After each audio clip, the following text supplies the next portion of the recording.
فرض نماز کے بعد پڑھا جانے والا وظیفہ صحیح بخاری اور صحیح مسلم کی حدیث میں ہے کہ نبی کریم صلی اللہ علیہ وآلہ وسلم ہر فرض نماز کے بعد یوں کہا کرتے تھے: لا الہ الا اللہ وحدہ لا شریک لہ لہ الملک ولہ الحمد وہو علی کل شیء قدیر اللہم لا مانع لما اعطیت ولا معطی لما منعت ولا ينفع ذا الجد منک الجد۔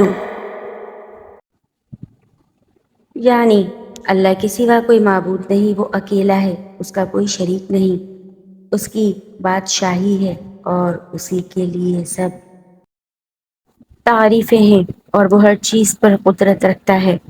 اے اللہ عز و جل، جو تو دے اس کو کوئی روکنے والا نہیں، اور جو تو روکے اسے کوئی دینے والا نہیں، اور کسی دولت مند کو تیرے مقابلے پر دولت نفع نہ دے گی۔ بخاری شریف کی حدیث۔ اللہ تعالیٰ اس کو پڑھنے والے کی ہر جائز حاجات پوری فرمائے اور انشاءاللہ اس کے رزق میں بہت فراوانی ہوگی۔